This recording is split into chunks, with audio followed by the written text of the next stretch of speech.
रात सोया नहीं, सुबह मुझे सोने दो। बतख को रंडवों की बीमारी लगी होती है। प्यार हो गया फुकौआ। साला ये आधी रात को अपने बाप का जूता पहनकर छमिया के रूम में घुस जाता है। हाय दैया। और नींद में ही ये हरामी बतख शादी का मुहूर्त निकालने लगता है।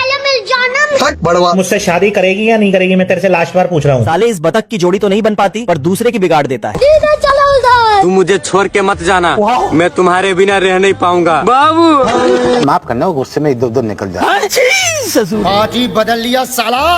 इतने में बतख मौत को छू के टक से वापस आ जाता है भाई और न्यूटन के सभी लॉ की ऐसी तैसी कर देता है। अरे साला। बतख का कारनामा देख स्पाइडरमैन 2 दिन से नहाया नहीं होता है। पूरा परिवार डरा यार। ये देख बतख की लौंडिया शहर वालों की लंका लगा के बतख को बचा रही थी। रुक जा के नागमणि लेके जाएगा पूरी। पर ये हरामी तो रुकने का नाम ही नहीं ले रहा। मैं बैठा हूँ किस्मत के भरोसे। जैसे तैसे करके ये बतख को सुला देती। बताओ। बाल बाल बच गया। तभी ये हरामी बतख छमिया को अकेले देख कुछ और ही समझने लगता है। बाबू हे प्रभु नहीं सिस्टम पार देंगे। और ट्रेन का जन्म होने से पहले इसका स्पीड कछुए से भी तेज होता है।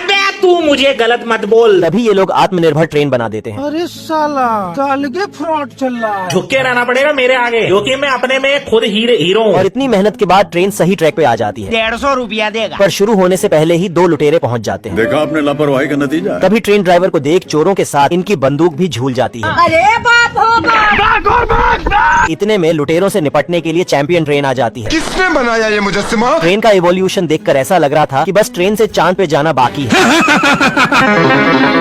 यहाँ के रेलवे स्टेशन का स्टाफ भी गांजा फूककर काम कर रहा था। क्या रे भिकमंगिया, क्या देख रहे हैं? और कुल्ली की जगह ये चूहा ही मिला होता है। आज कमाएगा तो कल बैठकर खाएगा। तभी ट्रेन में टीटी मुर्गी के साथ उसके अंडे के बच्चे का भी टिकट वसूल लेता है। ओहो,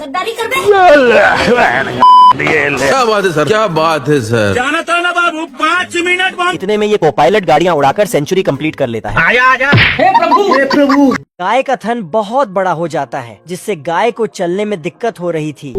तो ये बैल ठेला गाड़ी पर थन को रख देता है। जय हिंद दोस्तों। और दूध को निकालने के लिए भी इन्होंने देशी नल धसा लिया है। तुम खुद देखो ना, है मुझसे कोई स्मार्ट। डायरेक्ट नलके से ही दूध निकालता है। दूध का बाल्टीन देखकर बछड़ा मुंह डालने जाता है। ए बाबू रुको जरा, सबर करो। बछड़ा थन से दूध पीने जाता है, लेकिन सारा दूध बैल ने निकाल लिया था। बछड़ा निराश होकर जाने लगता है। कैसे कैसे लोग रहते हैं यार यहाँ पर। तभी देखता है एक सुगर अपने बच्चे को दूध पिला रही है। सुगर इसे देखकर शर्मा गई और अपना थन छुपा लेती है। 1 नंबर का छिनरा है। तो बछड़ा जेब्रा का दूध पीने जाता है। तभी दोबारा दूध निकालने का टाइम हो जाता है। बैल दूध निकालता है और थन में गांठ बांध देता है।